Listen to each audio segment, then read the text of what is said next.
All right, in this lesson here, what we're going to do is take a look at what we need to do to develop the Draw Engine class. Now, we've already got the game loop class in place, so we've got our looping there. It's all good, but it's time to set up the visuals. Well, at least the engine for getting the visuals out to our player. Right, we need some control. We need to see some evil monkeys. Yeah, we do. We need to see our hero. But we need fireballs. Yet. Now, we're not going to see those things at the end of this lesson. No. Well, we may see one of them. It may not be the real hero or real evil monkey. We'll see something drawn on the screen. But we'll see something drawn on the screen. We at least get an engine in place that is capable of being instructed where to draw something and what to draw, That's and right. it'll handle it for us. So that's the whole idea of this lesson, and get that in place because it's very important. Oh, obviously. yeah. So first thing we're going to do before we jump into code is take a look at the big picture.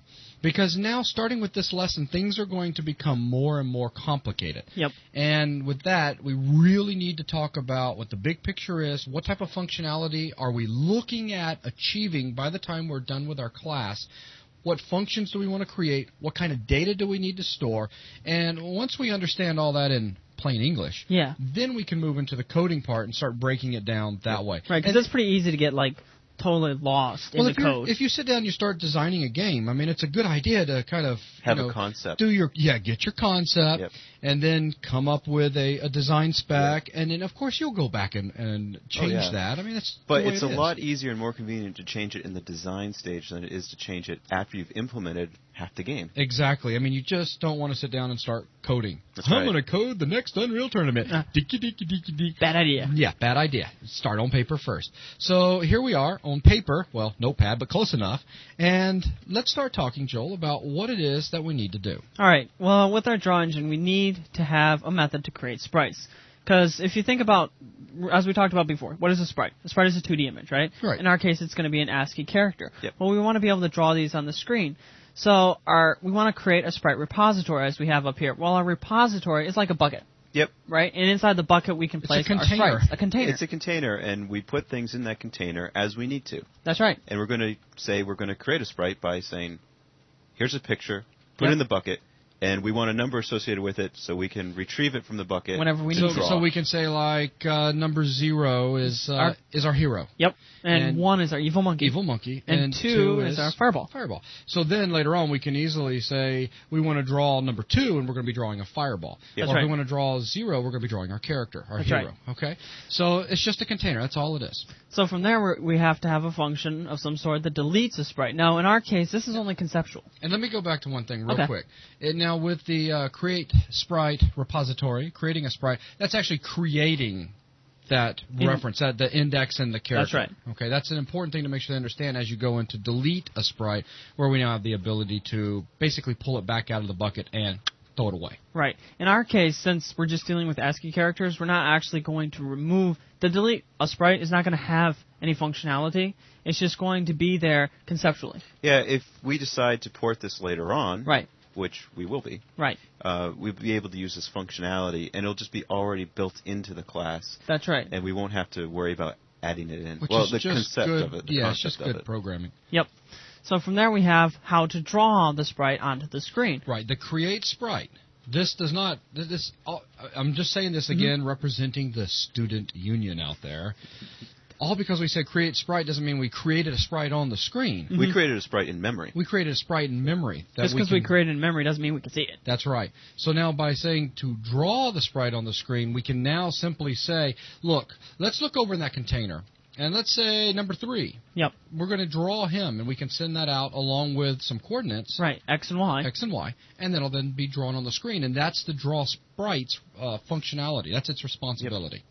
And then from there we have erase sprites from the screen, because at the moment we're dealing with ASCII characters, right? Yep. And we need some way, if we move our sprite, we need to have some way of erasing it from the screen, because it doesn't just, you don't move an ASCII character. Otherwise you're just going to leave a copy of him. It's going to look like a copy of himself behind. So it's suddenly going to be hero, hero, hero, hero, all these heroes all the way across as you run from left to right. And that's just not going to look Just imagine holding down the A key. Yeah. That's exactly That's what it'll it'll look like. That's Just keep good. printing.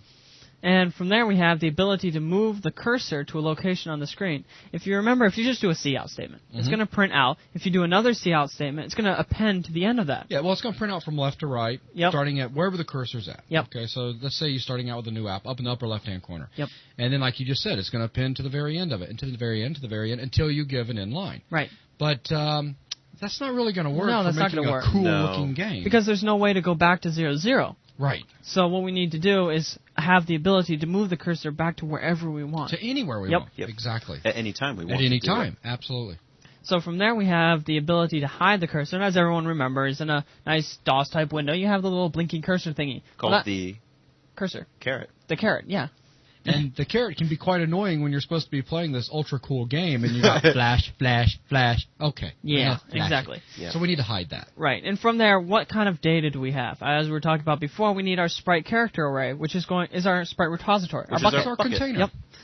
And from there, we have our screen width and screen height, which is just going to hold, our screen width and screen height. Yeah, in this case, it'll be like 30 by 20. Right. But this is not really necessarily important right now. This is going to be coming into play when we get into the level, when we start printing out our level, drawing our level. Right. Right now, this is a conceptual thing that we need to have in place. But it's gonna come into play real soon. Yes, it is. Now this is just an overview, if you will, big picture. Now on the right-hand side, you'll notice that what Joel has done is he's broke it down into all of the function names. So these will be the names that we're using. So when you see create sprite, there's no reason to panic. We've talked about what it does.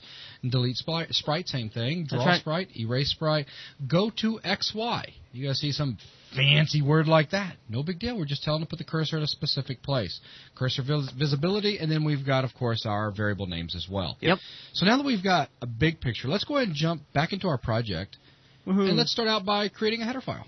All right, so let's go over to header files, go to add, and say add new item. What do we want this to be? A header file. Draw engine. .h. There you go. So we have our drawEngine.h file. Now, what do we want inside of this guy? Well, first of all, there's a rule. There's a rule. What's this rule, student? That's a pretty cool can.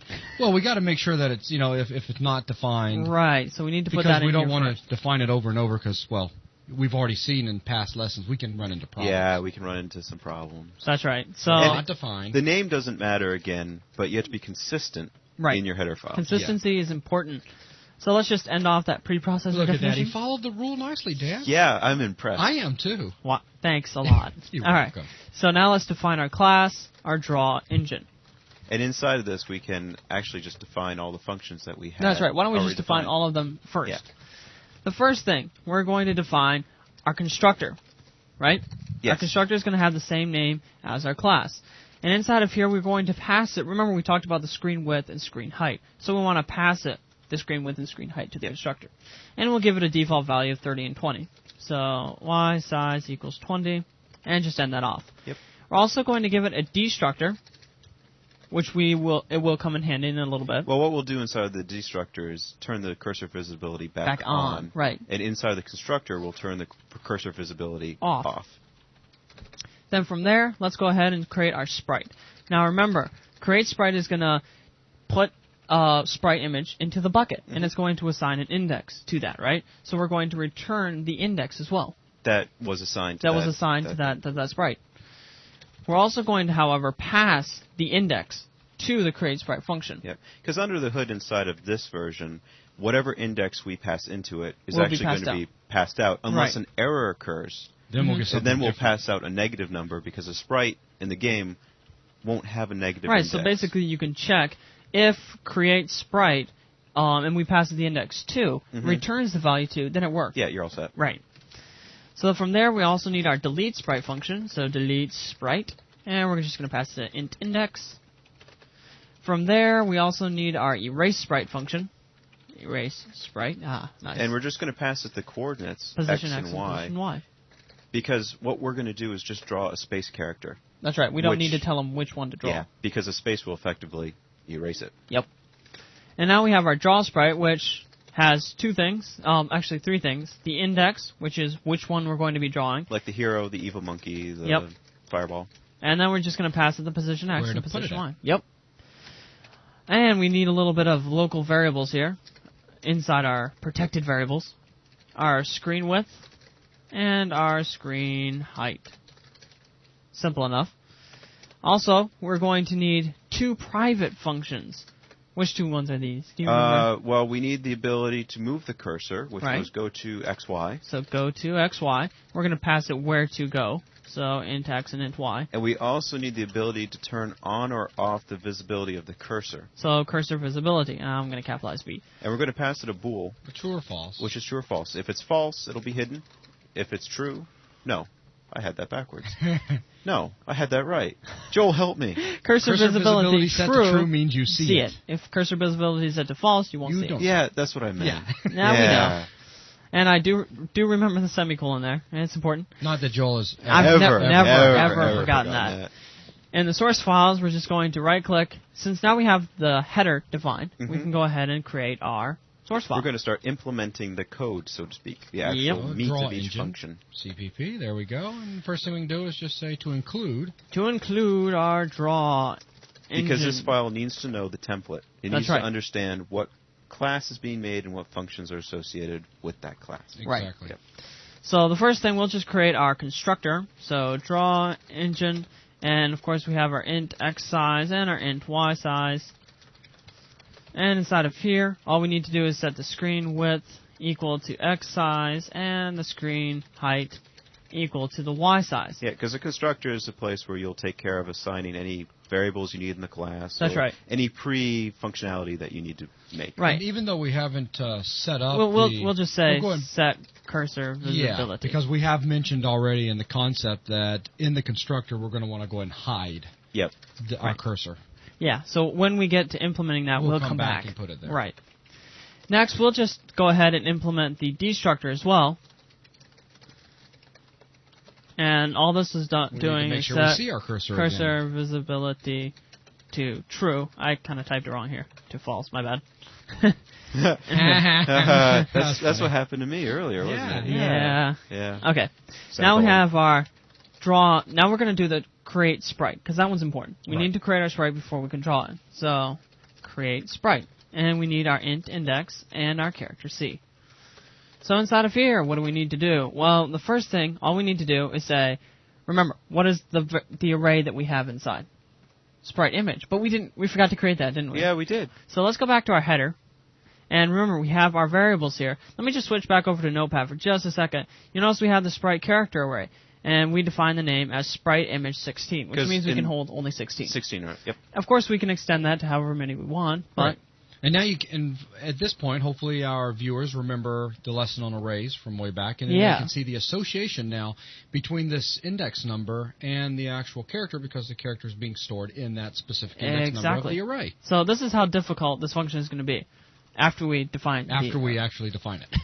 The right. array, So that is. sprite image 16. If we save this, come back into the draw engine, all we need to do is say sprite image index equals C. Yeah. Wasn't that hard? Wow. Wow. It's tough. And of course, we're going to return index. But we also need to do another thing. What if, since it's from 0 to 16 right now, right? Yeah. What if it's outside of that? Ooh, that's That would be bad, right? Yeah, because we're going to be walking off our area of memory. We're into That's someone right. else's memory. And that's bad. That's real bad. Never touch someone else's No. memory. That's No, right. no, no. That's Yeah. really bad. So what we need to do is say if index is greater than or equal to 0. We don't want it to be negative numbers. Right. And index is less than 16. 16. Because remember, it's 0 base, so it's 0 to 15. Right. And if it is, then we're going to create this and return. Otherwise, we're going to return -1, which means error. Something bad. just Something happened. bad happened. So now that we have it created, let's implement our draw sprite function. So let's go into here and say this returns void, and inside of draw engine, we're just going to say draw sprite. Dink. And inside of here, int index and position x and position y, and just inside of here. Now, what do we need to do? Let's see. Well, go to Well, for draw, no, yeah. let's do this because we actually don't have this function yet. Let's do another just outline okay. what we need to do. We need to first off Go We'll need to to Go put the to a cursor at cursor yeah, position. just in English. We need to put the cursor at some location on our screen. right. Go to And- the correct location. yeah, and then we need to actually physically draw Right. the image. Do you want to just comment that? Yeah, just Okay. comment that Draw the in. Image. image. So, what do we need to go to the correct location? Well, Go that to means XY. Go to XY. Right. So let's define that guy. Void draw engine, go to XY, and this has int X and int Y. Now, this is where things, again, for beginners are going to become a little interesting, perhaps even a little bit confusing. But it's really not that hard. But it's not that hard. The first thing to understand is the fact that when you're programming with Windows like this, we've got libraries out there that have tons and tons and tons and tons and tons of functionality just waiting on us to call grab on it. In other words, there's no reason to have to reinvent the wheel all the time in programming. Right? That's right. So what Joel's about to do is make use of this functionality that's sitting out there for us. He's going to go to API land. Woohoo, API land. I like it. So, first thing we're going to need to do is create a handle to our output handle. Now, what is a handle? A handle is... Okay, it's you go a ahead. data type, for starters, so go ahead. A handle in Windows is always an ID, which associates with... A unique ID. A unique ID that associates with something inside the system. Right. So a window inside of Windows actually has a handle, which says, I'm handle number 119.265.68. Or whatever. And in this case, if we want to do standard output or input, that also will have an ID as well, unique right, ID. so this output handle is basically to see out, the handle to see out, if you will. Sort of kind of that way. So what we need to do is say set console cursor. This is a API call. Set console cursor position. Now check it out. It knows that this exists. And look at the two things it needs. It needs the H console output, which we will have, right? And a chord DW cursor position, which is an X and Y value. Right. So, first thing, we'll just pass it output handle. But you'll notice that we haven't initialized output handle yet, have we? No, we haven't. So what we need to do is come up here and actually get that handle to our output. Which is another API call that you're going to use, which basically asks Windows, please give me this handle. Right, so that I can use it, or a reference, or whatever. So inside of here, we can say get STD handle. And look, get STD handle, get standard handle, is ask for which handle we want to get. And what we want is to get the STD output. Now, don't be scared if you're saying, well, how does Joel know all this information? Yeah, well, you can go in what is called MSDN, which is the developer network. Which we actually saw in the previous lesson, did we not? And we're going to see it again. Yes, and again. If you hold your mouse over, just have the cursor here at get STD handle, we'll press F1, and you'll notice over here in the index we have get STD handle selected. If we click on that guy, check it out. Platform SDK. The get STD handle function retrieves a handle for the standard input, standard output, or standard error device. Well, we know we want the standard output, right? So we come down here and we say, ooh, STD output handle. That's what we want. So we say, all right, we'll pass it that, and it's going to return to us the handle. So if we come back to drawengine.cpp, that's set up. Now we can come down to set console cursor position, and we pass it output handle. Now remember, we also need a chord. It's a chord data type. So we're going to say CORD position. And then stop right there. Just use the CORD. Think about it as if you're a beginner right now. Say, okay, well, I can type out CORD like it just told me to. Now let's find more information on it. So we press F1. Okay. Come over to here. Okay. Ooh, the chord structure defines the coordinates of a character style. Which we've talked about before. Right. All it holds is a short X and short Y. And it looks very similar to a point. Yes, very, very similar. Previously in a VTM. Yeah. Oh. Yeah. Yeah. So if we come over into here, check this out. If we say position dot, we can access that inside. And in this case, it's capital X. Capital X. But that's just because of the way that Windows defined it. So. Yep. Equals X. The X that's being passed in to this and then position Y equals Y. So now we have a chord, if you will. That's right. And let's check this out for a second. Think all we need to pass is chord DW cursor position. So what handle are you? What unique window are you looking at setting the cursor to this? Position. And then, what position do we want to do? So we just pass POS. POS. And we're done. And with a semicolon. So that's all there is to it. Now, let's try to compile this just for a second here, because you'll notice something interesting. Dink error handle undeclared identifier. Oh no. Ooh. That makes me think that, well, somewhere along the way we've got to tell this that it needs to be defined. Define it. Yeah.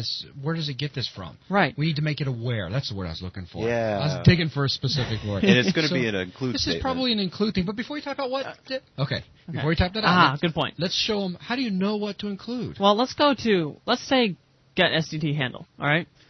Or let's choose set console cursor position, so we haven't looked at that yet. Yeah, that's cool. We press F1, click over here, and check it out. It does its thing. We come down, check it out.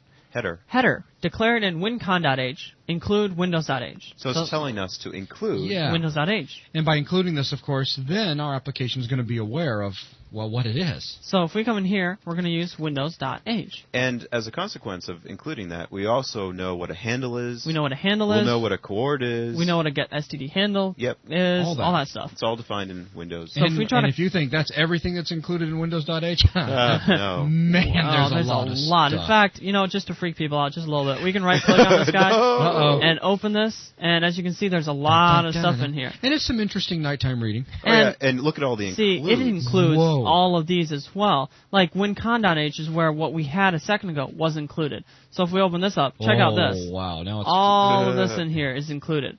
So not to freak you out, but I just want you to understand that a header file is just like our header files. We're just including someone else's. There you go.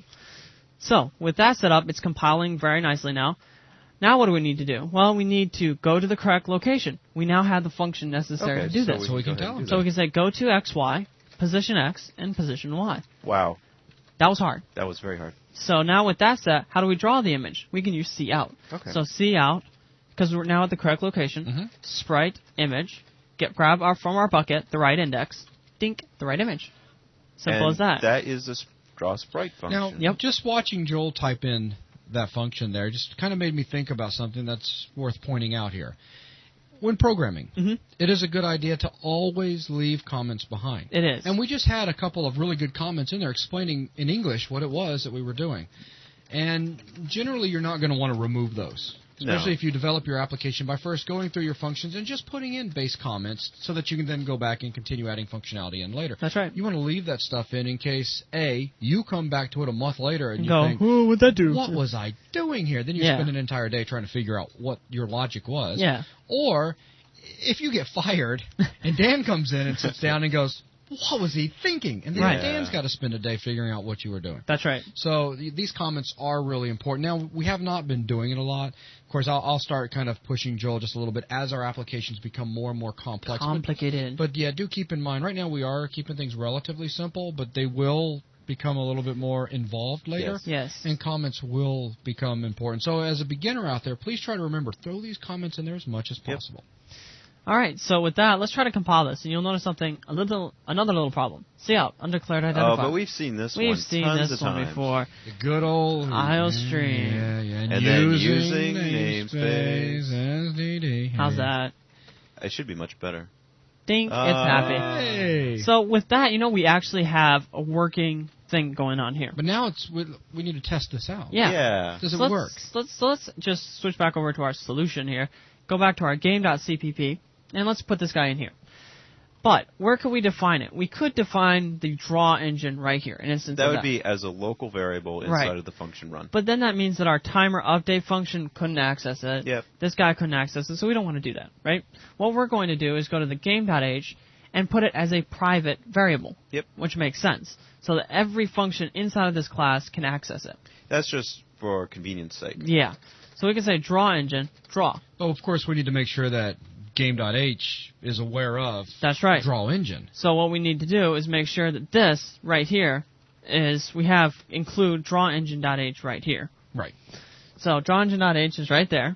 I didn't realize it was already there. I'm fast, Yeah, you are. That was the fastest typing I've ever seen. Actually, maybe it was just a drop frame in the video. You probably missed that. Yeah. But definitely make sure you put that in if Joel was just so fast and you didn't happen to see him doing it. Yeah. Or maybe we accidentally left it there from in the past. No. No, that can't be. This is the first time we've ever done this video. Yeah, exactly. So if we come over to game.cpp file, we now have our draw area defined, right?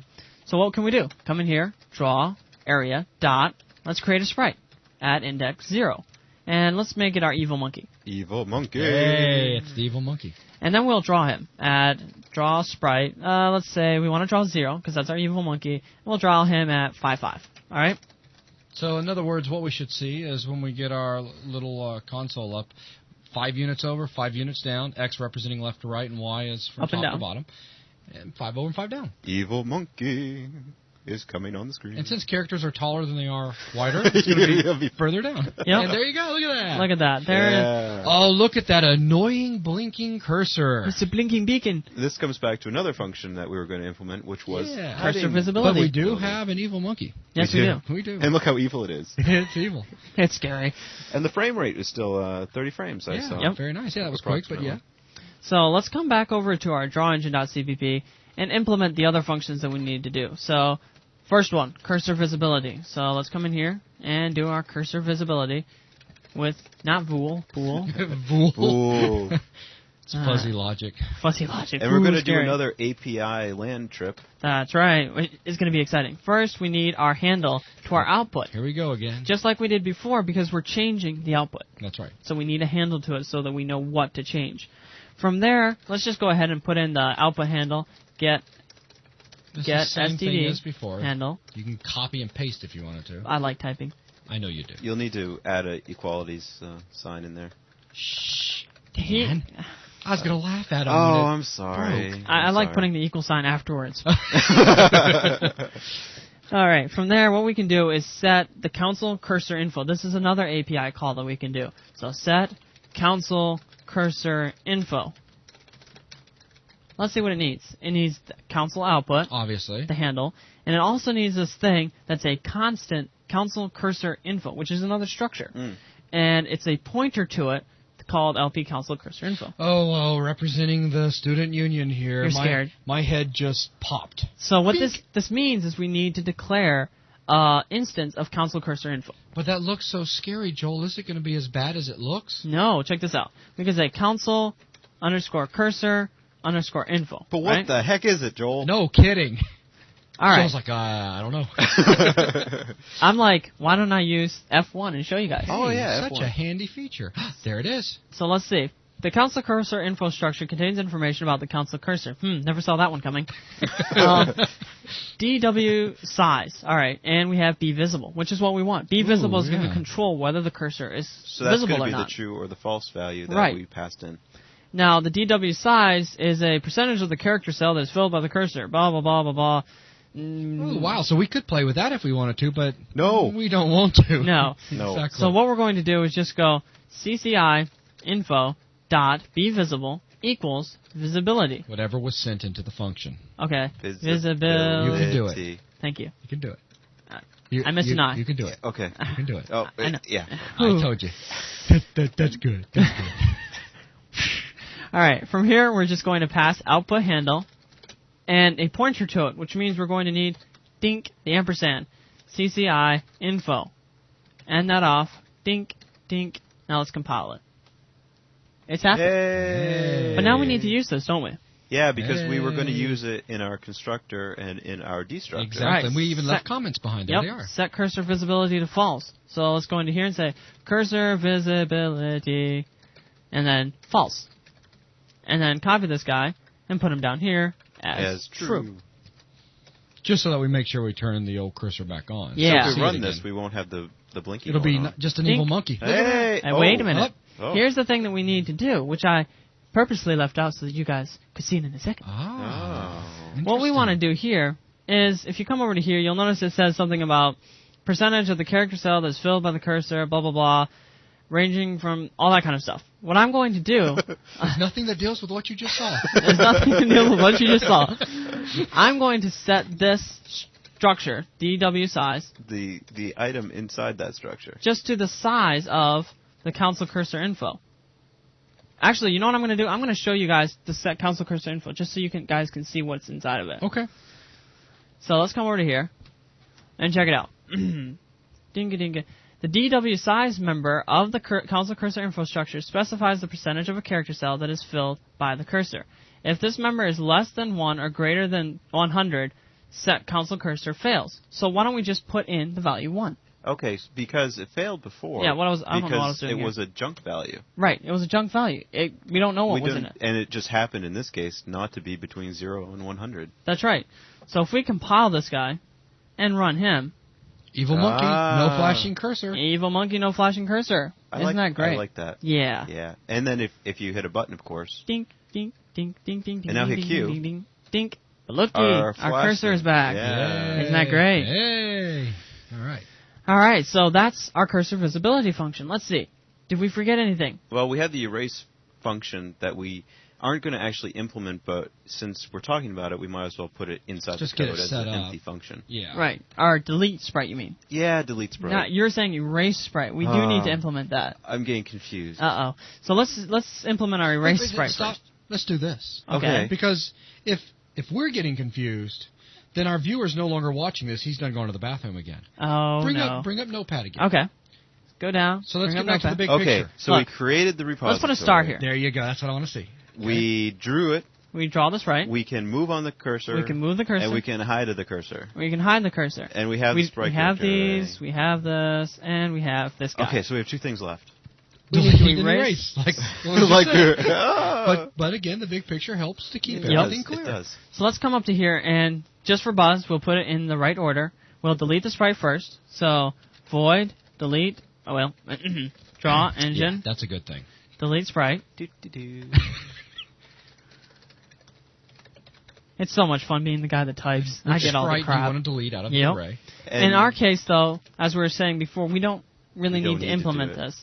And But the framework this there. implementation, we don't need it, right? Yep. But this is conceptual, so we want to have that there.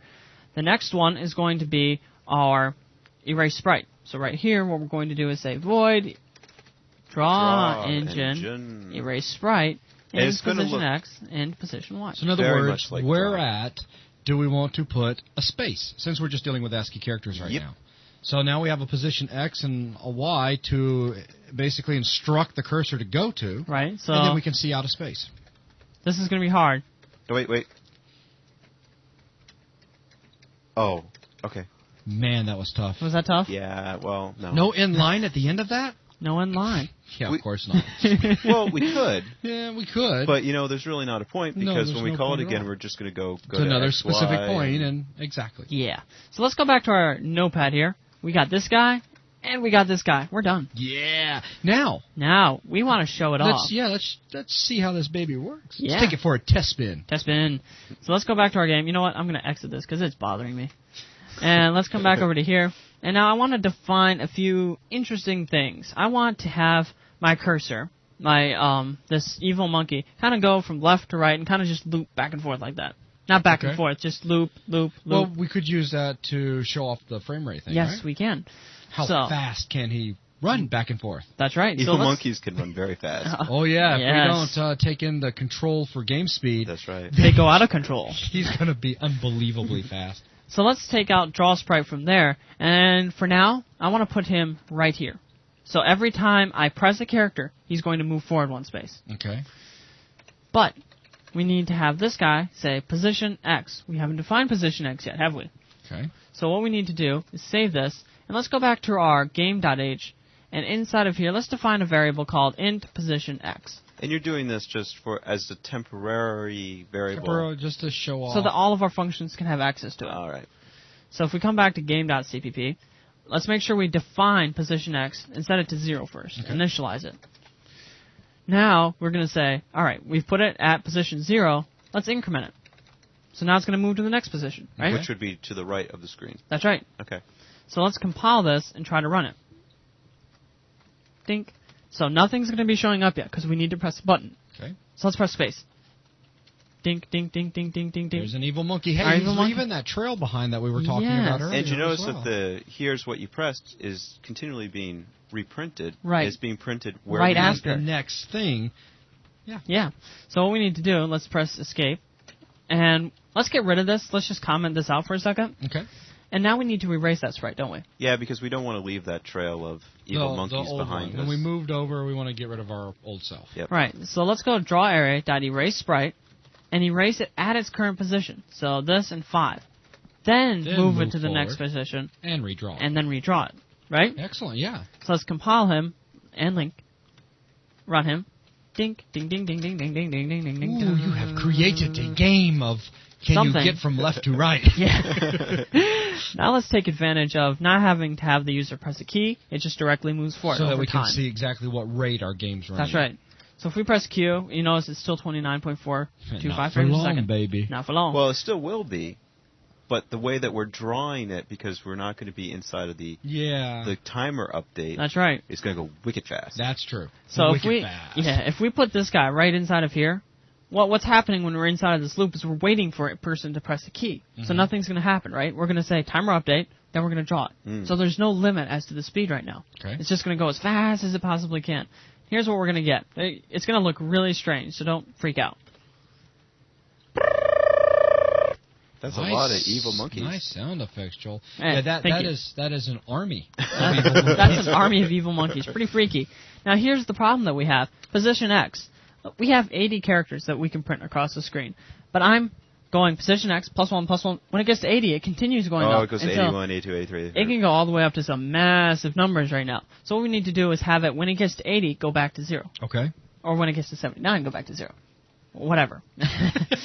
No, it would be 80. Yeah, it would be 80. You want it to be 0 again. Right. And Joel is going to do something very special. I'm going to do position X, +1, and then I'm going to say modulus 80. So basically what this is doing is that when it gets to 79, it's going to +1. Mm-hmm. And when it says modulus 80, what's 80 divided by 80? What's the remainder? Nothing. It's a 0. Big old 0. It would be equal to 0. Starting back over. Starting back over again. So what it's going to do is loop all the way so along. That's all it is. It's just the division and the remainder. That's what you're dealing with when you're dealing with modulus. Right. You're saying. Ahead, I was just going to do a physical example with 4 numbers. Okay. So if we have 0, 1, 2, 3. Yep. If we were modulating 4, right, we'd say 4, which would actually be 0. Right. 5 would be 1. 6 would be 2. 7 would be 3. Right. And 6. That means 6 modulus 4 is 2. Yep. Right.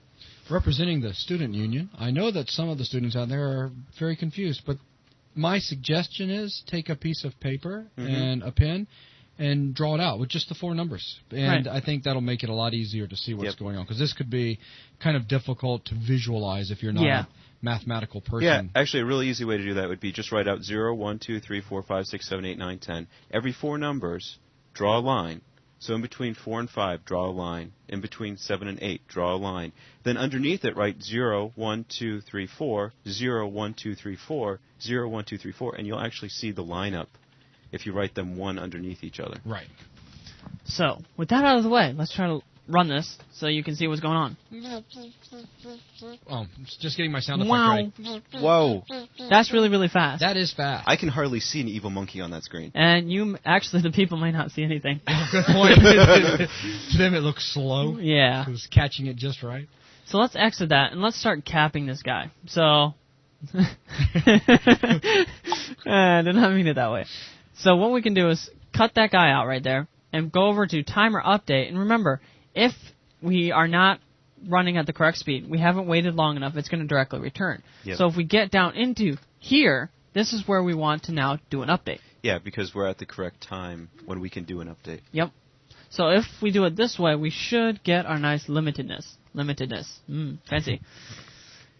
And the monkey. Oh, look at that. Hey. And the monkey goes to the end, moves back. Now you can go ahead and change your game speed number. Yes, I can. If I come over to here, and let's say game speed, I'm just going to say maybe 500. That's going to be quite a game. Look at that. It's very, very slow. So fast that I might be able to play it. I might be able to actually defeat the evil monkeys. Buzz might actually be able to play the game we're making. Rock on. So as you can see, by controlling game speed, now we effectively control the speed of our updating, which is exactly what we want. So actually... And fine-tuning the game speed. At this point, we're no longer even worrying about the draw engines. Yep. That's the cool thing about doing this. They're now separate. It's all modular. Once one of the module components is done, you don't worry about that. Yep. You focus on the problem at hand. In this case, it's game speed that we're talking about. Right. So, yeah. Awesome. So, a quick recap, if you want to... Open up Notepad? Yeah, go ahead and open up Notepad. Notepad. We set out in this lesson to develop the draw engine class. Right. Its job was to handle a few things, basically creating an array of sprites, and then deleting those sprites if need be, and then to be able to specify where on a screen we want to draw something, and then, of course, handling the drawing as well. Yep. And we had to bring in a little bit of API stuff to, facilitate easy programming. Yeah. Easy Windows programming, stuff that was already there without us having to go low level or something crazy. Yeah, we wouldn't want to do that. Yeah, Joel does. I mean, yeah, exactly. So anyways, I mean, looking at this, I think this was laid out fairly easy. If you have a hard time with it, simply go back to the very beginning and watch the big picture. Mm-hmm. The big picture is the important thing. And then in the end, it's just a header file and a new CPP file that we've created, and that's it. Yep. It's just that easy. Yes, it is. And so with that, that's going to wrap up this lesson on the draw engine class. Thanks a lot, everyone.